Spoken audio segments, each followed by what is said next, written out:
Good evening and welcome to this week's main podcast from the Ought to Know Better crew. I'm joined with Luke. Good evening. How are you doing, Luke? And well, Adam. thank you. How are we? How are you doing? Just before we get into it, Gilly, can I just say that we're not on some sort of lineup in jail where it was bald with a beard, and we're not all stood against the wall because we all do look pretty similar, apart from you two are ugly. Wow. Yeah, all right. We'll move past that,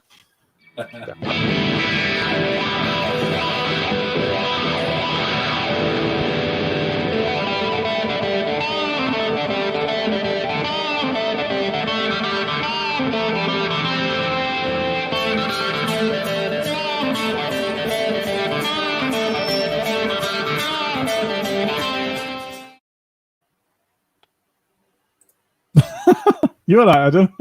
Yeah, sorry, man. I've had some technical difficulties today, so I'm on my phone and it's obviously connected to. It's never worked better. Honestly, it's bad, isn't it? Fucking hell. Here we are. Is that because your phone's more expensive than what else you're using in setup? Phones are not cheap, are they? More than me rent. But yeah. Right, okay, we'll get straight into it. Job one. Ought to Know Better predictions. So, we've got the predictions from the Newcastle game. I think we did these, Gilly. I'll be honest with you. I think we did them last week. Newcastle were Friday night. We didn't do them last week then? No. I mean, we might have talked about over the weekend. I think me and you on the Saturday morning, an alternate view around the ground from a Let's Have a Look it, but we've not done it on the main pod. So there was just one person that picked up anything at the weekend. Can we guess who that might have been? Rex. It was Rex on it. It was. Absolutely spot on. 1-1 draw. 5 points. So, which actually puts him second instead of being absolute dead last. So, unfortunately, I do have the really bad news to share that Adam is presently top of the table. Adam is? Yeah. Ow. I'm afraid so. Grief I get about shit takes not knowing fuck all. Told you boys last season. We're only 5 games in, Adam. We're an 8th of the season away. We've got one result. Get the trophy ready for me. You've got one result and you didn't even get the full result. You've had one game where you got 3 points. It's all about consistency, mate. Stuart Dallas, mate. Consistency. That's one game, so that's it. The consistency is no points. We started collating them. I've got 2 in already. I'm mentioning it, but we'll pick that up, and then I'll come to the 2 of you for the West Ham prediction. So we just go straight into the game. So Adam, I know that you were at the game on Friday night. Do you want to give us a view from inside the ground, up in the gods? Well, I was in the Newcastle end. You're allowed to say that.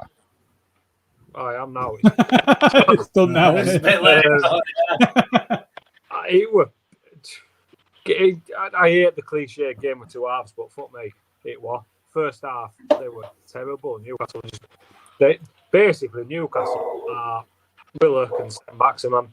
Other than that, they are dog shit. And I thought, and you and I, before the game, Gilly had a bit of a to and fro about this, about Maximum playing up front. Steve Bruce did a really fucking good job because he didn't play an out-and-out striker, which we thought they might do with Maximum. Basically, he just fucking floated everywhere and took Calvin out of the game in the second half, and Willock pushed on as a really strong forward-thinking, forward-running number 8. And we just didn't pick up on it in the second half.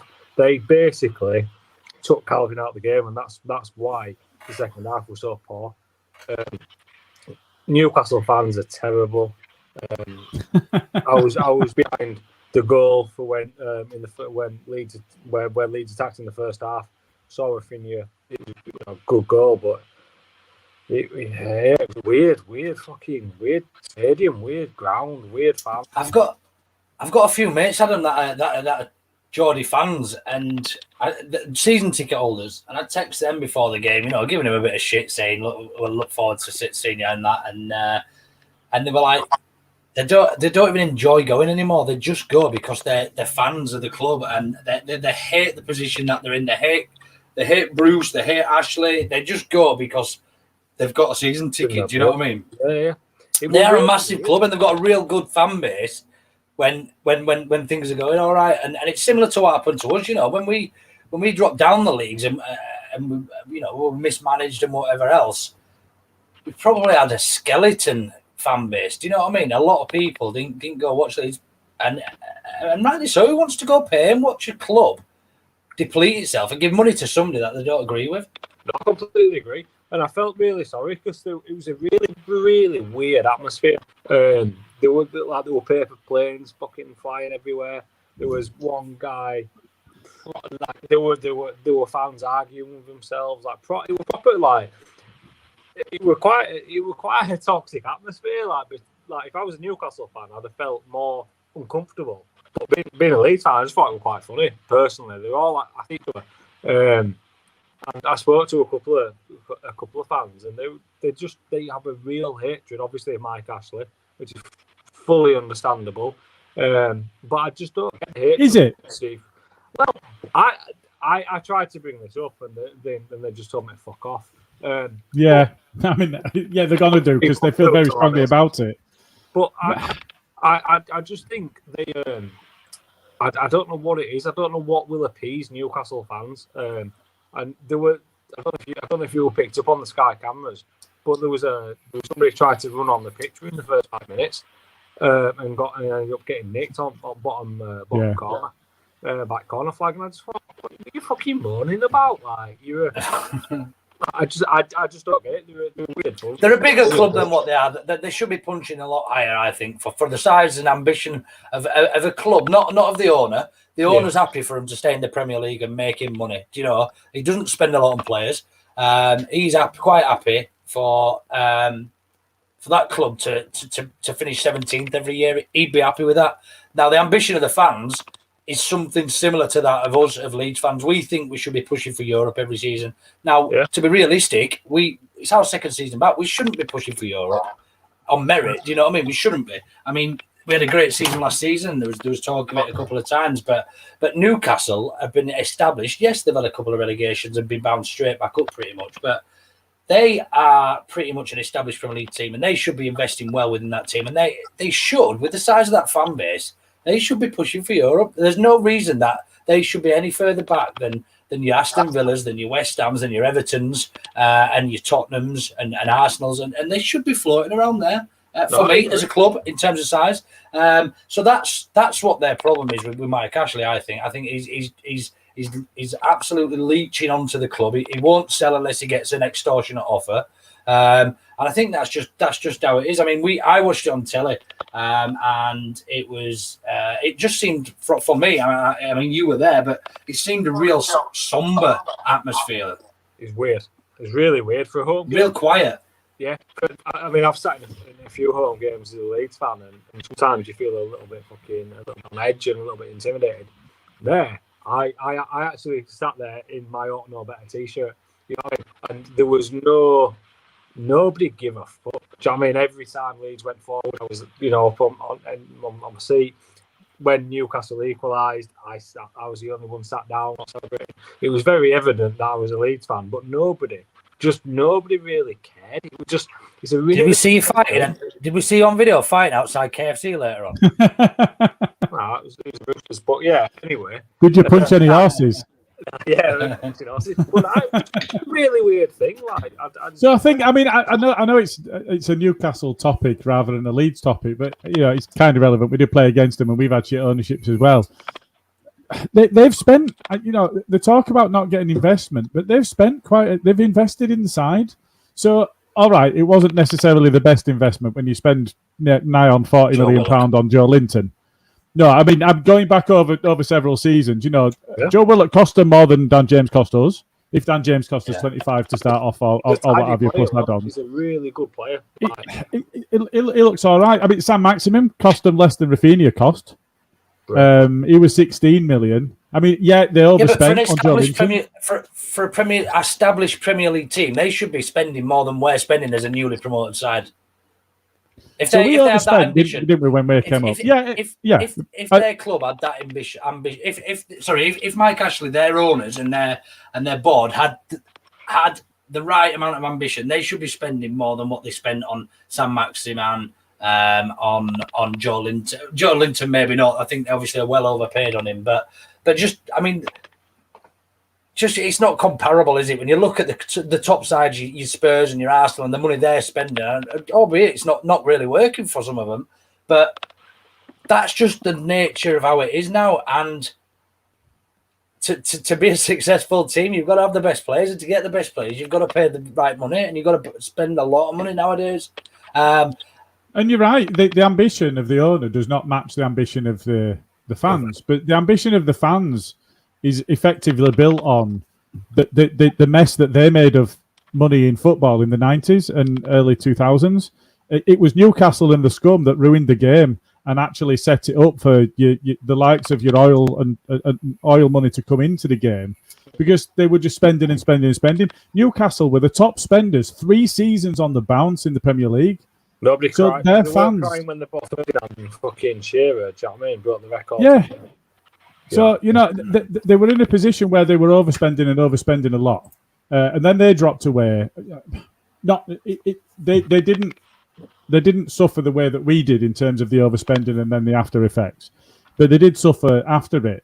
And now they are an established Premier League team. And it's almost... It almost feels a bit like Spurs, where the owner's not going to put all of the money that the fans are looking to put into. So they haven't made the peace with it. And I don't know which one you popped up there. Was that the one about somebody's uncle? Yeah, it was, Andrew. I think. Yeah.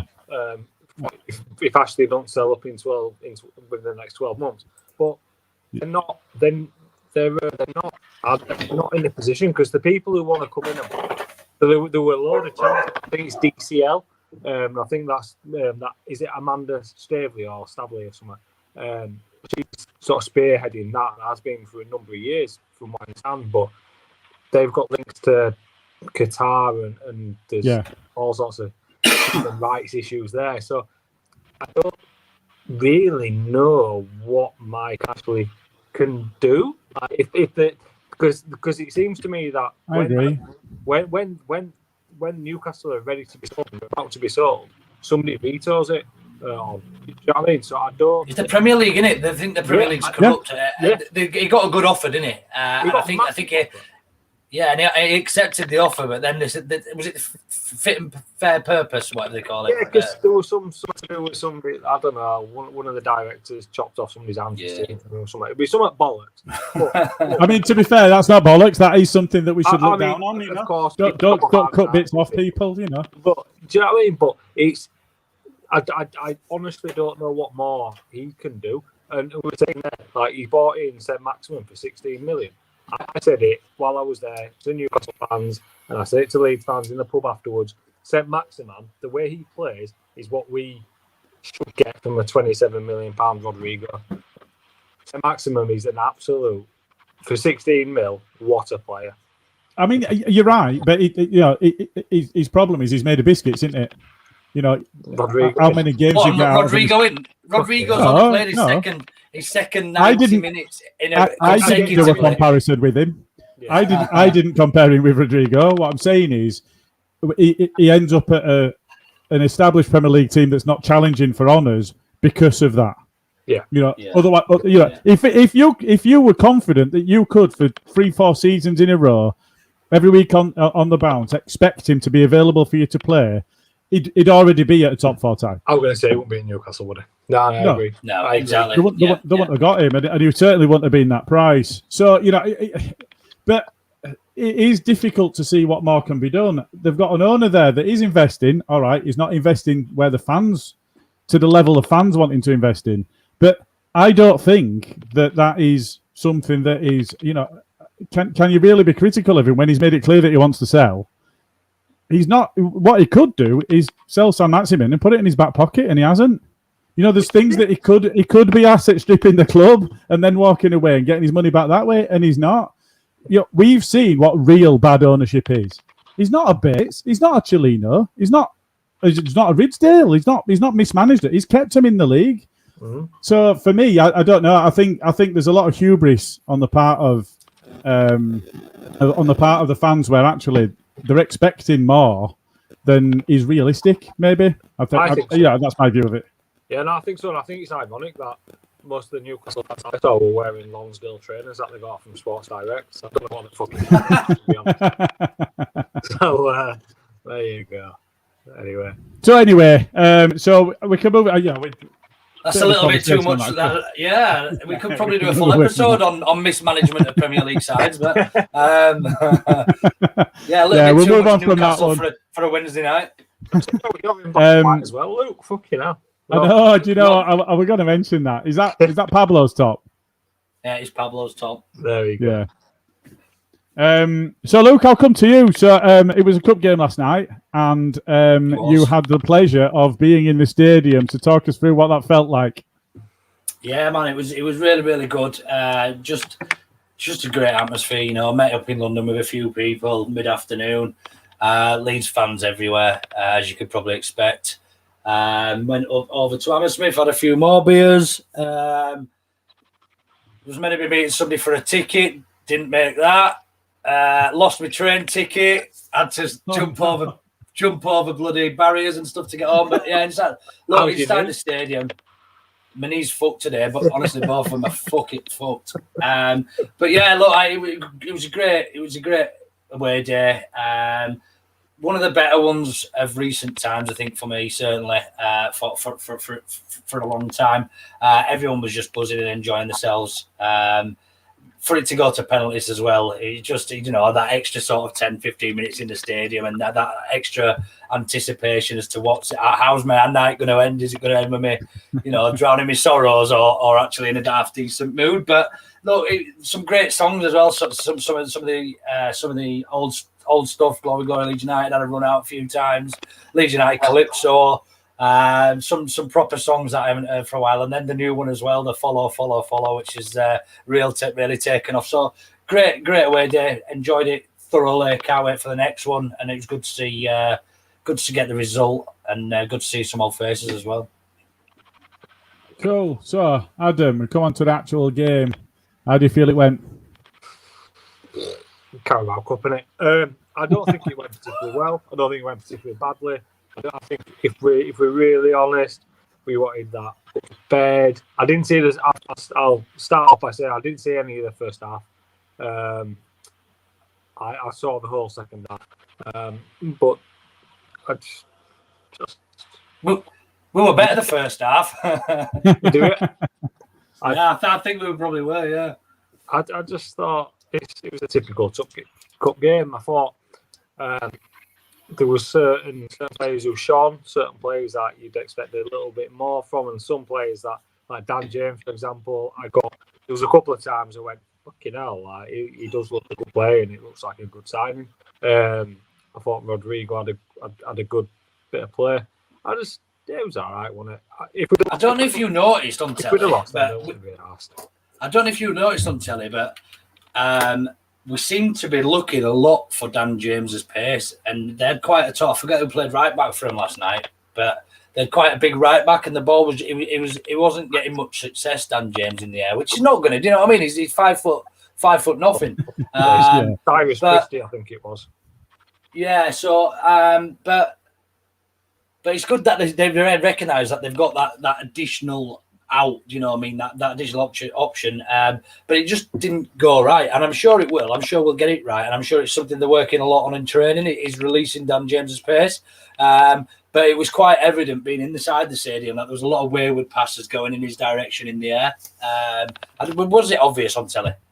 Yeah, there was a few. I don't know about you, Gilly, but I saw from the centre backs there was a lot of long diagonals that Cooper on the left side of that defence. 9 times out of 10. So to his credit, I think Cooper's really good at playing that ball. I thought Calvin's passing was off from the back last night. I don't know if you agree, but yeah, there was a lot from what I saw in the second half. There was a lot of wayward, sort of almost hit and hope, and just hope someone stick. But yeah. So I think one of the points that Carl made when we first saw Dan James come on. was if Meslier had been a bit faster with the ball, James was off and we could have found him. And I almost feel like the pendulum swung a bit too far the other way, which might be the point you're making. Is it almost felt like we looked for it too often. Because if you look for that every time, it becomes a bit easier to play. And you're absolutely right. It's easy to read, isn't it? It's coming. Yeah, you can give it an extra 10 yards of space, but with the ball coming in the air, you're still going to get an head on it if you're 6 foot. Do you know what I mean? Yeah. So that allows them to set up in a way that makes it easy to manage that situation. And the strength and the if we don't look at this season, if we look at Bielsa's leads, but not from this season, our strengths have always been into feet, quick, intricate movement, passing. It's not been you're right. Cooper and Llorente, they do hit the wings, but what we do is we get forward quickly, and we play it into feet. And I don't want us to become a long ball game. I don't think Bielsa will allow that to happen either. But we're just in danger of constantly looking for that same run. So yeah, it did. As to Calvin's passing, whether it was off or not, he always looks for when he's in the back line rather than just in front of it. So I don't know if that's part of it. Obviously, it does hamper his game because his strength is getting on the ball, playing it rather than trying to find somebody that's effectively doing the job that he was. I thought Shaq did quite well in there, but he's not. Somebody typing. No. Getting feedback from one of you two. No, it's not me. I'll go on mute for a bit if you want. It's fine. It happened then when you moved your hands like that. I can hear it. Yeah. Me. Yeah. No. No. When you, it's him in it. Like he's eating a bag of crisps, isn't it?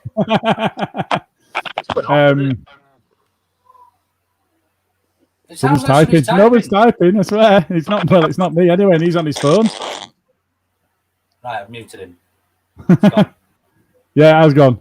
So, one thing I'd say is their striker. In fact, somebody said it there is. I can't see it there. £8 million striker, a little better than Rodrigo and Roberts. I didn't know he was 8 million. I'm assuming they're talking about the other Rodrigo, which was Rodrigo Muniz, I think his name is. He looked quite dangerous. There were a couple of times that Meslier did quite well with his shots. Yeah, he's just confirmed it with Rodrigo Muniz. So yeah, it's one of those where I think halfway through the first half there was a high shot that could have just ducked under the bar that Meslier dealt with quite well, and there was one right at the death, right before the 90 minutes was up. The one thing I would say about him is, and I think I put it in group, I might have even put it on Twitter, is he's a bottomless get. He's your striker, and he's taking your 8th penalty. I knew he were going to miss it when he stepped up to take it, because if you're a striker and you're confident, you're either at 1st or 5th. There you pressure penalties. And so I on that one, it would have kind of I were confident when he stepped up that we're going to miss it. Adam's just dropped out because he's getting feedback himself, so he'll be rejoining us.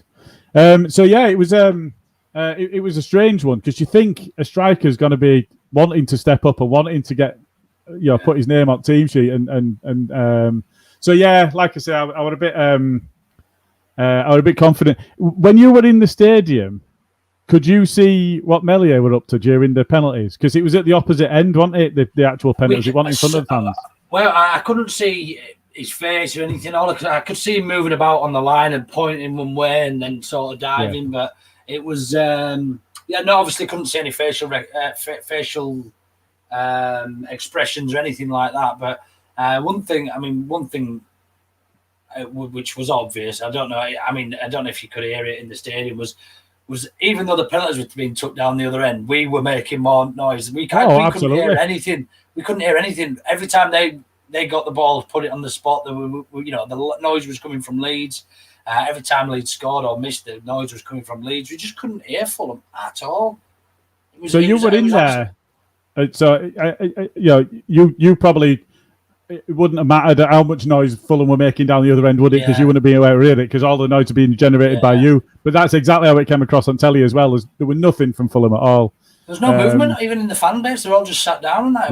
It was like being in a foreign country. Honestly, I've never seen any fans like it. It was I mean, don't get me wrong. It's a Tuesday night, but if you but they're at home. There's no way in away following should be matching a home following in a Carabao Cup on a Tuesday night. In noise, I mean, the away fans, person for person, are usually a bit more vociferous. But you shouldn't have the same number. No, that's what I meant. Sorry, numbers wise. Yeah, what Mesley were doing, he were taunting their fans. He were goading their penalty takers. I mean, it was the perfect shit house that you want in your goal in a penalty shootout. It was great. I loved it. Adam's just back in now. How are we doing, Adam? Fuck knows, mate. You tell me. Yeah, that sounds better actually. I honestly don't know what happened. So I was getting a little bit of feedback, and then I saw that somebody's type that it sounds like I'm typing, and then it all just went mad. So apologies to our listeners for. No, is this a library? Was one of the chants I enjoyed. I liked that. But yeah, I think it would a game. Towards the end, I'm thinking we've played some kids. We've got a bit of a threadbare squad at the moment. I don't ever want to lose a game, but if we don't progress, will I be heartbroken? No, probably not. I'd like to progress. I'd like a cup run, but I won't be devastated if they pox a goal or whatever. But it's always nice to win on penalties. It is. Yeah. It is, especially when your new centre midfielder comes on and blasts one over the bar. What? Too soon, mate. Too soon. It's a bit raw, is it? Is that not our Lord and Saviour? Oh, what was that? Somebody got a dog. Somebody tied up. The one thing I would say is I expected Knockout to have a better game because he tends to against us. When did you actually get a dog? I've had a dog longer than I've known you. I never knew that. Yeah. I'm just going to mute 2 seconds. Let me. All right. No worries. Fucking podcast. Now the point I was going to make is Knockout usually plays well against us. I was expecting a bit more. I know he's a bit older now, and he's is he over the hill? Aileen's over the hill. He's just on 30, according to Carl. But so I expected a bit more from him, and we didn't see it. I thought that Cabano played quite well. It looks a good play. Took his penalty well. Yeah, but that's the other point I was going to make is the quality of some of the penalty taking. It was so. I don't know about you. Firpo stepped up for his, and I'm like, oh shit. Yeah. Oh shit! And I was sure that he were going to miss it, and he were probably, if not the best, certainly one of the best of the penalties that were taken. Probably the one that might rival it would be Joffy's, who I thought stuck it away really well. But McKinstry stepped up. He took his coolly, no problem at all. I thought they really did well. Just the last question on that then. How did you think Firpo did play? So I'm contradictory arguments about this. Look, he's played 30 odd games in 3 seasons in Spain. 30 odd games in 3 seasons. Knackered now, Jason. Back as well. The bastard's back. Because I shut my kitchen. Because I shut the door into the room. It doesn't quite shut fully. So. Got his nose to it. Let me in. Sounds funny, there. Yeah, but he's. I think it's Jay's on. Look, I think Firpo's going to be everything Alioski was plus a lot more as well. You can tell watching him live that he's got that touch of class, that he's a good player, but he's not playing at the levels yet. He's probably not fit. But we're that desperate for a left back. He's having to play in an ideal world. Bielsa would not be playing Firpo now. If he had a backup left back, ready-made backup left back, Firpo would not be playing football for Leeds United right now. He'd be on the bench. But because we've been that desperate and Alioski fucked off and whatever else, he has to play. But he's not ready. Yeah. He's not ready. He's definitely got the class. He will be a great player for us going forward. I'm sure of it. I mean, he played 30 odd times in the last 3 years, but he played really well. He did Betis. He was at Betis and then Barca. Yeah. And he was class. He was class at Betis. Yeah, he was. You know what I mean? So yeah, look, it's just we've got to sit that one out with him. He is good. And you can see that he's got a little bit of something about him, but as his performance has been up to standard yet, I wouldn't say he's had a good game yet. Yeah. But what you're saying is we're seeing it in patches that he's got the ability. It's just waiting for him to get up to speed. Yeah, I think so. I suppose it depends on how long we have to wait as to whether we can actually carry it that long because, with the amount of players that we've got available at the moment, there's not much we can do about it, is there? Rodrigo's arguably, he took towards the end of last season until he started firing. He took almost best part of the season. And to be honest, he's only just started this season showing his class, his levels. And I still don't believe that we've seen a £27 million player. No, I don't either. So I want to challenge you on this, Luke, because when I watched him against Newcastle, I spent a fair bit of time watching him rather than watching the game. I just watched Rodrigo. His movement is really, really good. I think his touch is really, really. There's so many good things about him. Yeah. And it almost beggars a question. And somebody else, I think, put this on Twitter. I can't remember who put it on, but credit to him for bringing this to attention. But it's almost like Rodrigo is seeing things that the rest of the players around him just aren't quite there. Like, do you know what I mean? He's ahead of them. Like he's almost a level above, the likes of Click and Bamford. And I'm not throwing shade on anybody for anybody starts crying on Twitter. I'm just saying, he just seems the way that he took his first touch, the way he positions himself, he's just a little bit ahead of where we are, what he's surrounded with. I wouldn't disagree with that, Adam, but what I'd also say is he still needs to do the easy stuff well to warrant being a 27, 28 million player. He needs to work as hard as the rest of the team. If some of his passes are wayward, he's missed some relatively easy chances, arguably. Very easy chances. He's missed some very easy chances. Some of his touches and his movement are unrivaled. I've not seen anybody move like that. You know what I mean? So in the middle of the park last night, there was a couple of times, and he just turned, and all he did was drop his shoulder and let it run onto his left foot. And the player was he's got 5 yards. 5 yards of space. Yeah, absolutely. So yeah, again, I know we started with Firpo, but it is about we've got to appreciate that these players are coming from a foreign country, never spoken the language probably. They've come into a brand new country, playing in a totally different style to La Liga, and it's going to take a bit of time. Do you know what I mean? But I don't think as Leeds fans we almost expect everything to be on our lap straight away. We spend 27 million, he should be scoring 30 goals a season, no matter where he plays. If he played left back, he should be scoring 30 goals a season. It doesn't happen. Do you know, the Premier League is the toughest league in the world.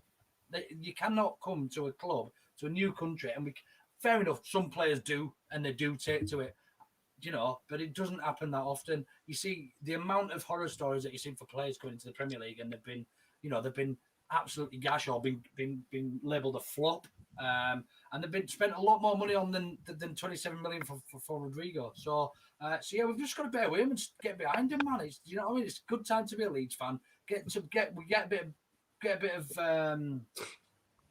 of positivity, get a bit of bit wheels in motion, and start picking up some points now. Just the last point I want to pick up on now. Somebody just commented. Jason's commented, should have let Rodrigo go to Barca. I think even if we were going to get our money back or even make a bit of money on him, we wouldn't have had time to bring anybody else in. So I don't think that was an avenue that was open for us. Bielsa wanted him, so you keep him. So I personally don't think that was an option that we could have followed, because then we wouldn't have been able to bring anybody else in. Just want to say hi to Mike as well. I don't know if that's I've not seen Mike comment before. So hello, Mike. Welcome along. Hey, Paul. I think on Jason's comment there about Rodrigo, evening smart, you dick. If we'd have got Rodrigo, we'd have found him out on loan for the season and got somebody like Puig, the number 8 that they've got there come through the ranks, possibly. You had the same issue. Huh? But they still had the same issue in embedding him into the Premier League. Yeah, and not only that, he's a very young player. So I mean, you look at all right. Is it Camavinga that went to Real? They've not taken long to bed him in. He started a couple of games on bench, but he's been on, and then they're playing him, and he looks quality. He really does, and I think we all could see that he was quality, and he would go to one of the biggest teams for the most money. But it's rare for it, and also that's a much slower league than ours. And competitive nature, I don't think La Liga stands up to the Premier League. So it's a different context, and there's a potential that somebody comes in and they're not ready for 6 months. Whereas the point that Luke made is Rodrigo kind of got to the level that we were hoping to see him for a short space of time right at the end of the season. So it's almost if you chop and change too much, you're never allowing your players to get up to speed. So I don't disagree with that. Just quickly, we've had a comment here, Bandy. I don't agree with that, but I also don't disagree. The Premier League is the toughest. No, the Premier League is the toughest. The Championship is the toughest to get out of. Yeah. I mean, well, when you say toughest, I mean there's some definite. Look at that.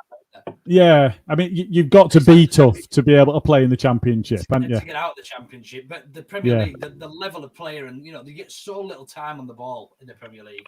Where you start watching Leeds not last season, the season before last, and we just had, was it like, I think we averaged 70-something % possession all season against every team in the league. Do you know what I mean? You just don't get, it's not going to happen. So I mean, whilst I do agree, I also disagree with that, Andy. But yeah, no, I'm on your camp there, mate. It's a tough league to get out of, but Premier League's fucking miles above anything, isn't it? Yeah, I think so. And you look at La Liga, and all right, the top side, all right, Barca, they're struggling at the moment. They're kind of imploding at the moment. But you look at Barca, Real, Atletico, maybe Valencia, and then you kind of you're not looking at sides that are going to do well if they were over here. So I think there's a difference in capability and trying to get somebody up to speed, as we've seen with Firpo. They're not going to be there right from the outset. So just before we move on, just a word from our partners. Or to know better, we're excited to announce a new partnership. 3 Retro is the retro football shop. 3 Retro was born from the love of the game, from historical nights on the cold terrace, and from the love of vintage shirts of a bygone era. Find the referral link and discount code in our social media accounts and in the comments and descriptions of Or to Know Better podcast recordings for a 10% discount on the full range. Thank you very much for that. So, moving on. So each week, what we do is we put a poll out and we ask for input to our main topic of conversation for the evening. So this week, what we put out was 4 questions. Have the younger players done enough to force their way into the reckoning? Is it right to laugh at them Derby bastards? Is Rads within his rights to challenge fans the way that he did? I'm assuming we've all seen it. And safe standing legislation, pilot, and key dates. So of the 4 options, let me just refresh my screen, although it's not close, so I don't expect the results to change. And I haven't. Which pillock did this? Did what? Who put the poll out? Was it our IT guru, Matt? Was it you guys? Yeah, why? You can't set a poll to finish before we start the pod. That's right. So we had safe standing took 10% of the results. EF 10.3. I've got it in front of me. Refresh it. It was 9 before I refreshed. That's why I refreshed. I love we had Derby, which came third. The EFL on strings was 21.6%. Rads on the Ale with 23.5% and with a 44.6% margin. No, not margin. Overall total. They're wanting us to talk about whether we play the kids and whether they've done enough to force themselves into the side. Who wants to take this one first? No, they haven't. Next topic. Look, Thanks for that. I feel like Carl now. Sorry. Yeah, 2 minutes to get to there, and I get a one-word answer. I think we just need to hold back and not get carried away with ourselves. We've all seen what added pressure does to young kids over the careers and whatever else. And certainly at Leeds United, playing at Leeds United, it must be arguably one of the toughest teams to play for as a young kid. Do you know what I mean? Because we expect so much from everybody. And you know, last night, the kids who did play, your Cresswell, your Somerville, your McKinstry, Geldart who got on as well.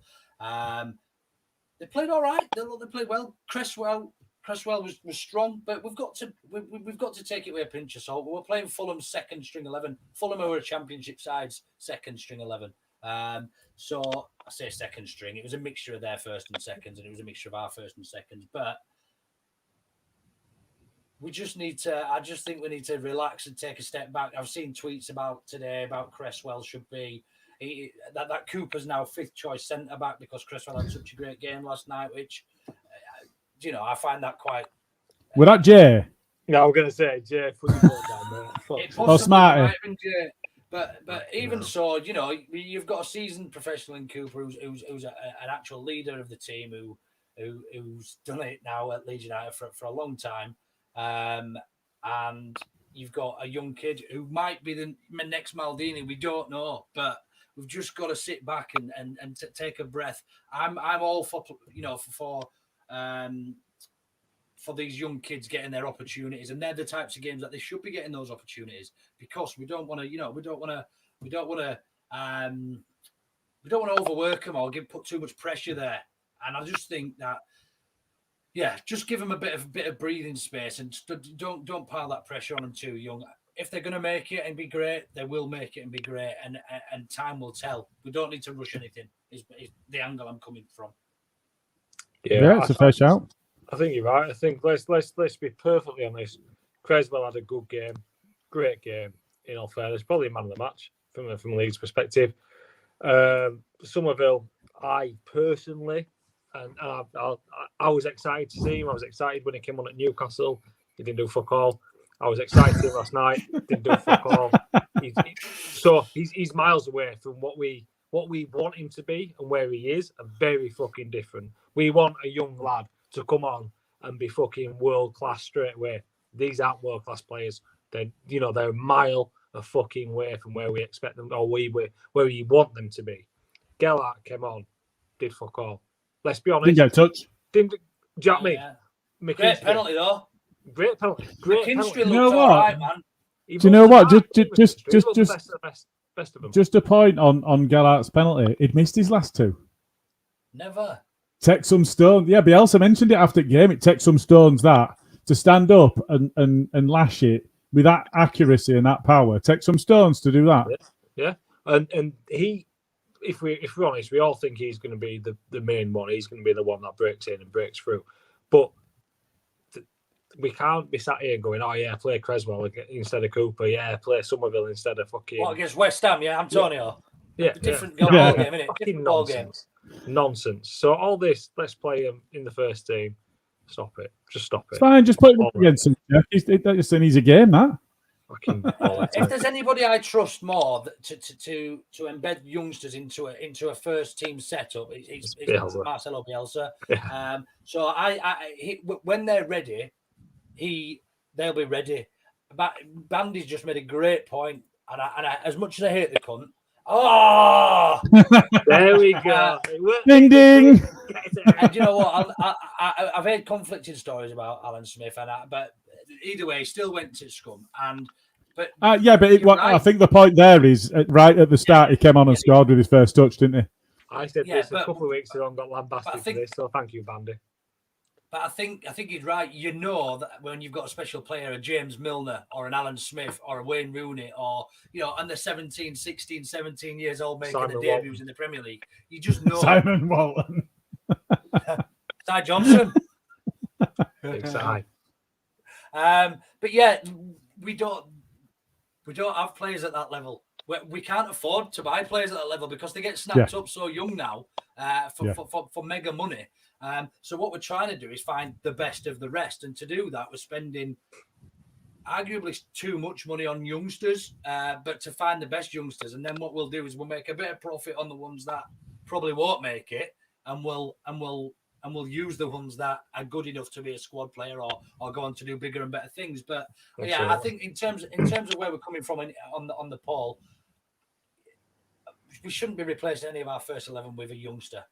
We're just not. They're just not at that level yet, although I want them to be, and I think they can be in the future. I think we've got a load of potential in that 23 squad. I just don't see anybody that can jump straight in there and make much of a difference just yet.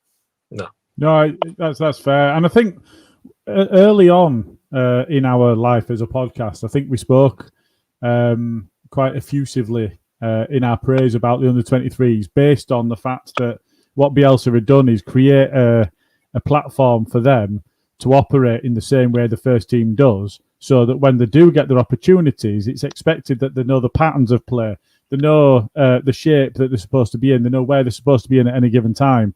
That doesn't mean that they can play with the same intensity that they can at under-23s, and there's a massive, massive step up. We know that. But it's what, we look at, I think we all worry about the squad depth. And the bench, but when you've got the likes of Clarkson, Drame, and Greenwood that didn't even come on, plus your McKinstry's I was so on. so pissed off last night. Person, sorry to interject there, but I was so pissed off because Dallas weren't having a great game again. I would have personally put Shaq in centre mid and put Drama on at right back, and at least you've had a bit of legs in midfield and saved Dallas because his head's. I don't know what's going on. But he needs a break. There's something going on personally, isn't there? Do you remember? He missed Northern Ireland game, didn't he? Yeah. Whatever it may be with Stewart, and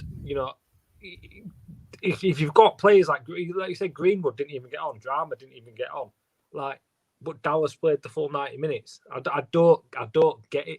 I don't get why. Are you questioning Marcelo Bielsa's tactics and lineups? 100%. Are you saying that Dallas is over the hill and not good enough? No, I'm just saying. Why do you hate Leeds? Why do you even support Leeds anymore? I'm a Newcastle fan now. I've been in there fucking. But do you know what I mean? One thing I would say, I've just highlighted the wrong one. Never mind that he went to Red Manchester. Just look what he did for us. No, he's ruined all of that because he went there. He pissed all over what he did for us. He did. Adam, I'm not having this. You got pelters for it for a good fucking reason. He went to the scum, having said he's not going to even look at joining anybody else. So I do care that he went there. Having said that he never would. I care. It is important. He's pissed all over it. So, yeah, I get... Anyway, didn't he? Let's be honest. He wanted to be a BMX rider, didn't he? He didn't give a fuck about football. He didn't give a fuck about the club. He didn't give a fuck about scum. He didn't give a fuck about anything. He didn't want to do his career. He was good at it. Sounds like David Batty, not Alan Smith. There we go. Didn't like football. But we didn't give Batty shit when he fucking played. Didn't go to Scum, that's why. No, but he played in Lancashire. Didn't go to Scum. A little bit different. Nah, true, but he played. That's a bit odd. That's bad enough. He played for Blackburn and then there's playing for Scum. Do you know? He won a title at Blackburn. You come on. He still went to a Lancashire team, so we can't. Are you drunk again, mate? I just don't realise Blackburn and Manchester. Manchester aren't quite like Nick. They're not the same level. My point is, Smithy gets a fucking lot of shit, and deserves it. Does he? Yeah. We should do a whole episode on this, a separate one. Happy to, because I'm not moving. We're going off on a tangent. Anyway, back to the. Didn't get Smithy on. Back to the young ones. There's nobody there, although there's some real obvious talent and potential there. There's nobody there that is equivalent to an Alan Smith or a James Milner that you would trust starting week in, week out for the first team. And one of the somebody just commented earlier, that's worrying if we do get injuries and the under-23s are not ready. I think that's where the worry coming from. I think that because we don't have that squad depth, and the 23s are good, but they're playing against 23s week in, week out, and there's a huge step up in golf in class, in power, in speed, and everything. That That's obvious, and it is obvious, and it looked obvious last night. I think they all did their jobs relatively well last night. I thought Shaq was one of our better performers last night. Sorry, but even he's probably not considered the 23s anymore. He's probably too old, I would imagine. I don't remember even the last time he played for them. So yeah, it's just a case of when they're ready, give them the opportunity, but don't rush anything, because I think we'll put far. Even if Cresswell was to come in and have a couple of games in the first team and play really well, I just feel that it would do, in the long term, him more harm than good, because with the expectation from him as a fan base and as a club would be absolutely astronomical. And I just worry about the young lads. We've got, if we want somebody to be here and have a real good career with us, we've got to be really careful in how we approach it. Are they ready to take pelters from the fans? When you're playing in front, it's all right playing for the 23s in front of a few hundred or 1,000 or whatever, but you're playing in front of 35,000 at Ellen Road. They'll let you know if you're playing shit, don't they? Do you know what I mean? Yeah, I just absolutely. worry about the mental, not just the mental health, but the physical health. And look what happened to Jack Clark. Yeah. I mean, you talk about physical health there. I mean, Red Bull is not the way, boys and girls. If you're feeling a bit down, do not just neck a case of Red Bull and think it'll be all right. That's not the way to go. Just so you know. Big money moved to Spurs. He's been out on loan ever since, and he's not even pulled up. He's not been. But QPR he went to, and he wasn't even getting a team there. Where is he now? Is it Cardiff? He's at some other side down there, I think. I forget. Anyway, he's gone out on loan again. I'll tell you in a sec. But yeah, that's a great example. He had a few great performances for us. Yeah. We got a relatively good deal for him, I would say. And then I think we got an amazing deal for him. I think he was worth about 2 million at that point. Where's his career gone though since then? Do you see what I mean? And I just worry about our youngsters. I don't want us to lose them first of all, but I also don't want us to depend on them too much, and as a fan base to have too much expectation. Yeah, no, absolutely, spot on.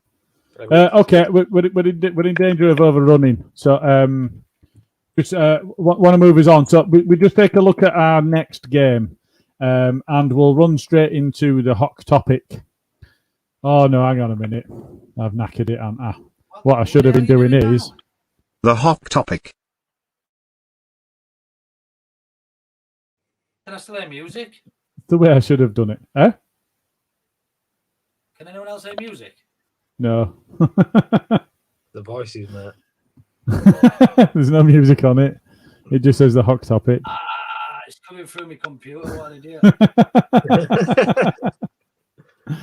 Right, so Adam, I'll come to you first while Luke has a look at us playing music. Have you opened a web page that's got some music on it, an advert or something?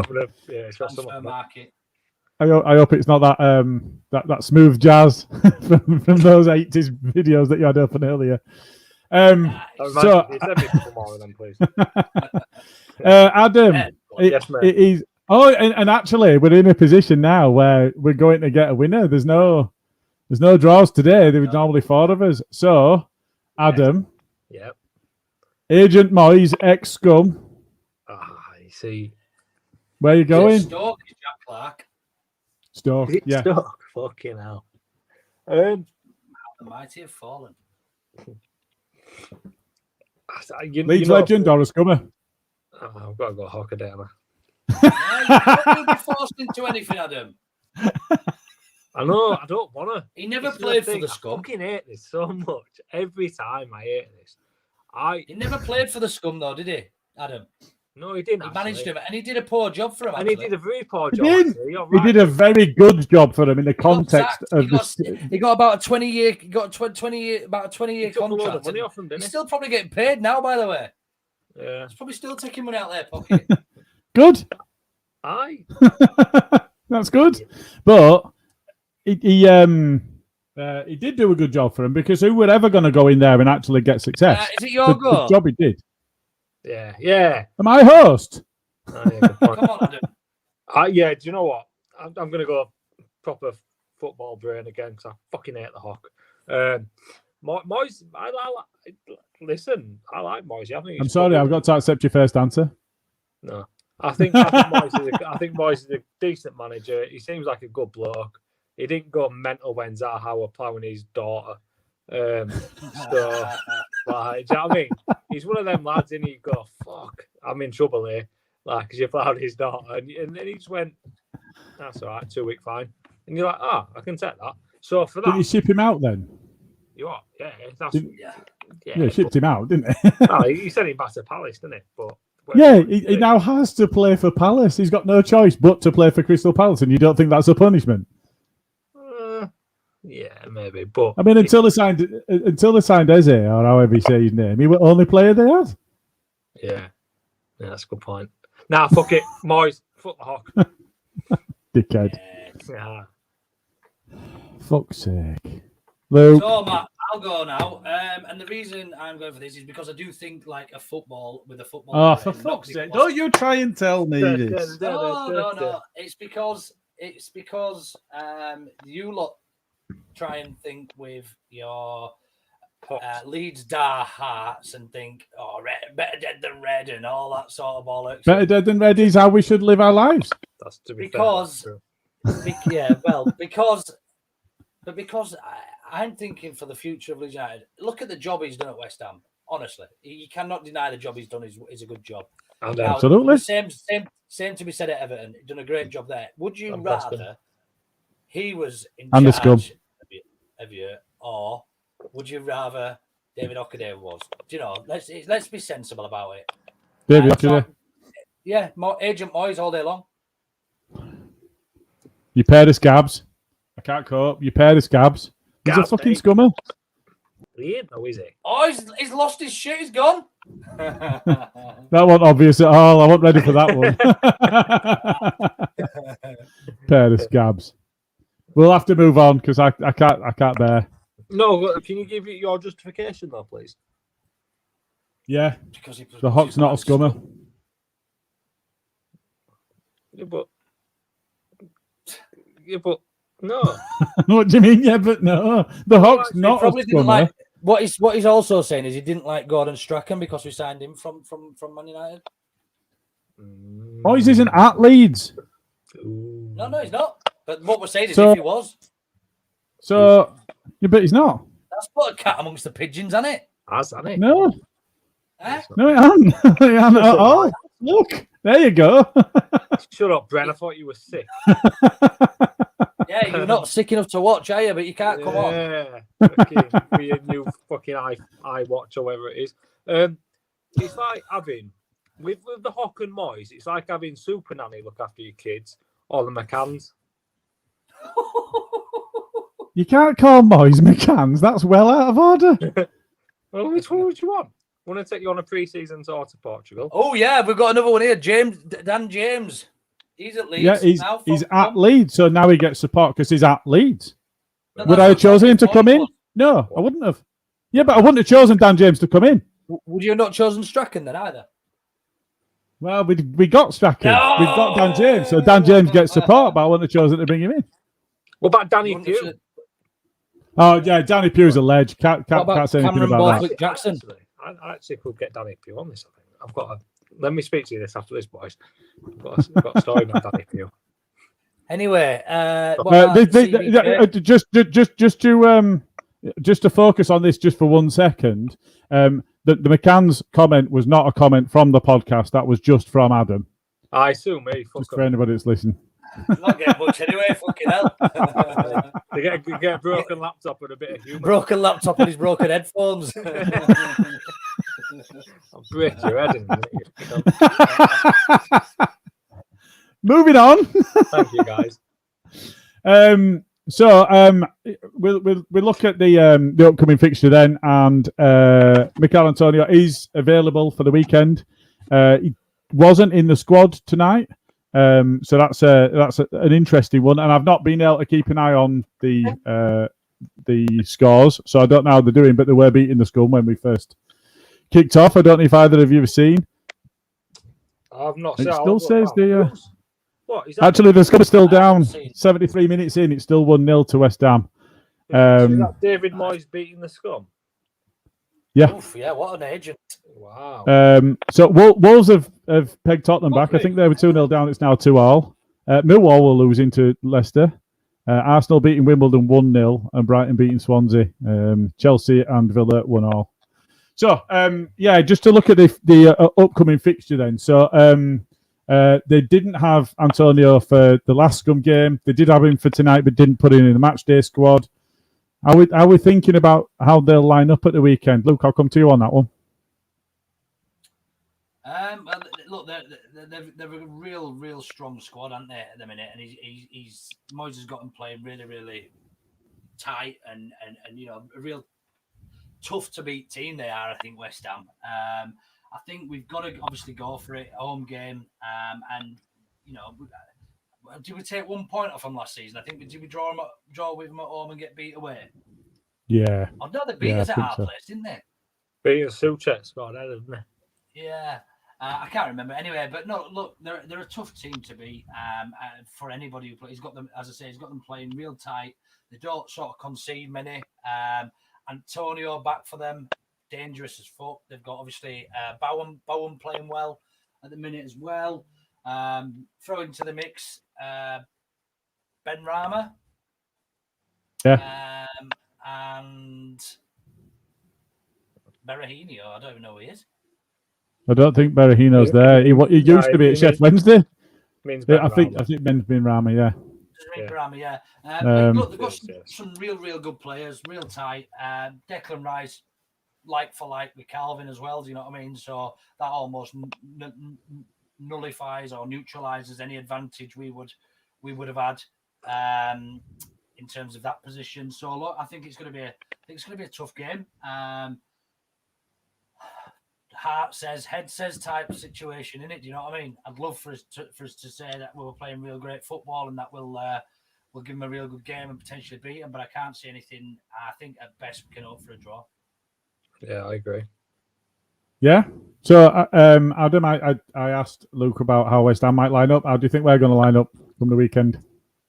Fuck knows. I generally don't know because I just don't know who's going to be who's alive, who's going to be defensively, who's there. Is Strike still suspended? Is this his last game? Yeah. So right. So what? Cooper and Ayling at the back. No, Ayling's got a knee injury. Brilliant. So yeah. So well, so I think so. Bielsa was asked the question. Bielsa was asked the question about the injuries looking forward to the weekend, and he said it depends on the player's evolution. So I think he's not said that they won't be available, but he's not said that they are either. Right. Have we got any return dates for Llorente and Koch? I think the one with Llorente is interesting because the last update that we had, I think, was Phil Hay. No, it wasn't. It was Paddy himself on the official podcast. Said that it looked bad on the day that he got his injury. He limped off and he was really down. But Paddy was saying he thinks he was really worried that he'd had a recurrence of the previous injury. But then he was actually at training 2 days later and he looked upbeat, he looked good, and he looked like a different player. So Paddy was hoping that we were going to be back sooner rather than later. Right. That worries me in so many ways. Like, he's worried about we've all played football at various levels. Obviously, we're not Premier League footballers, but you get an injury, you think, fucking hell, I don't want to get injured. But you don't cry off. Like, his mental strength is fucking shit. I really worry about Llorente. It's bollocks. There's something not right there. I don't know whether he's not settling or he's not happy, but he wants out at the earliest opportunity. I'd be fucking him off, mate. Oof. I don't know if that's a bad. Get that jotted down for the bad takes. I mean, it seems a bit harsh. Put it down. As soon as it gets a bit tough, he fucks off. I'm not having it. Like, I swear. Put it down for a shit take if you want, but there's something not right there. I don't know if he wants it or not. Cooper would run through a fucking greenhouse to play for Leeds United. Llorente would misplace a pass and cry. I'm telling you, he'd feign injury. He's bollocks. I'm not having it. Fucking. You think he's feigning injury? 2 days later, he looks up for it. Fuck off. Why come off? No, I don't think that's quite what he said. And I don't think that's quite what I said. Well, it's not a big. He's either injured or he's not. No, he wasn't. He wasn't training. He was at training. He was at the training ground for his rehab after. He wasn't training. He was there for rehab. Oh, He just looked like he was more positive than he had done on the day that he got injured. I'm not saying he was there training at 100%. nah, but he's thinking about it. Innit? Paddy said he's thinking about his injury all the time. His head's not. You don't think. No, about he didn't. injury. That's absolutely not what he said. That's No, I exactly did what he not. said. I did not say that's what he's thinking about all the time. That's said not he what thought Paddy it would be said. the same He again. said he was worried that he'd had a recurrence of the same injury. That's not him Same thinking thing. about it all the time. Fucking worried. As soon as he gets a little tweak, he's going, "Oh, I'm worried."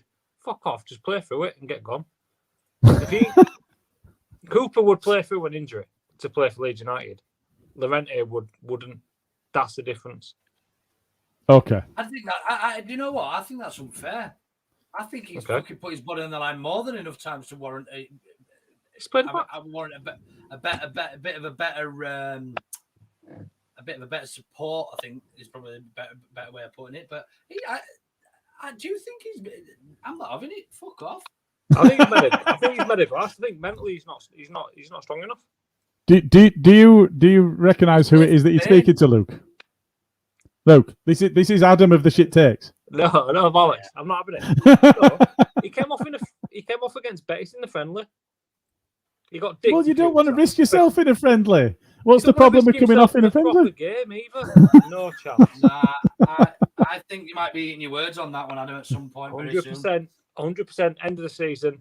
Anybody who listens to this can call me out on it when you see me at Elland Road at the end of the season. So I don't share the same worry from a mental aspect. I do worry that he's prone to injury because I think we've only seen him for half of the games that we would have liked to have played him in. So I do worry that he's not available as much as I would like him to be. But in actual fact, everybody's fully fit, and if the full squad is fully fit, he's my first choice centre back. Yeah, I think he's quality. I really do, and I think from a mental aspect, you don't get. Yeah. I don't think you get to that level without the right mentality. So it's one of those for me. I think he and Cooper's my first choice centre back partnership. He's my first choice centre back. But that's just me. If he's 100% fit, 100% mentally strong enough to do it, then fine. Would you bank, right? Would you bank Llorente to play a full season, every game, every minute? Not because but it's not a mental thing. It completely is. We've seen him come off every time. As soon as it gets a bit tough, he drops out. I will find reasons, and I will share this. Look forward to that for next week. 100%. I'll do it. 100%. All right. Right. Okay. So, fair enough. That's enough discourse there. I think maybe. We ended up in a place I didn't expect to be. And Adam attacking. Adam Seller. We'll move on from that. And we'll just move on to if I can just pad for long enough, then I will get what I want there in time. Auto no better predictions. So, predictions of the West Ham game. Adam, I'll come to you first. Oh, Mr. 2-1 West Ham. And Luke? Look, I'm not in it. Go on, Mr. Happy, 2. I'm not in it to win it. But I'm also definitely not in it to ever back against my side. I'm going to go for... Is that Rex? No, it's not, because he's gone very different to that. Was he on 7-1? A draw or 4-1 West Ham. It's a bit strange.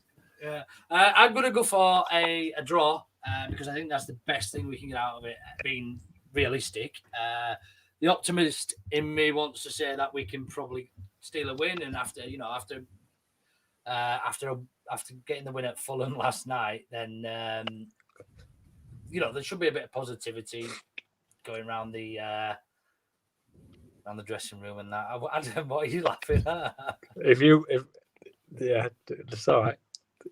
Do you reckon a 0-0 winning on penalties breeds positivity against the Championship team? No, but you know what? That winning, it's hard to start. When you haven't won, it's hard to get a win. And progress through the cup is it's a nice feeling, no matter how you've done it or the caliber of opposition. It's still a better feeling. Imagine if they'd gone out, I would have felt. You know what I mean? So yeah. Look, I'm gonna go for a draw and sit on the fence. I'm gonna go for a 1-1 draw. Oh, I thought you were going to go 2-2. I've got 1-1 draw.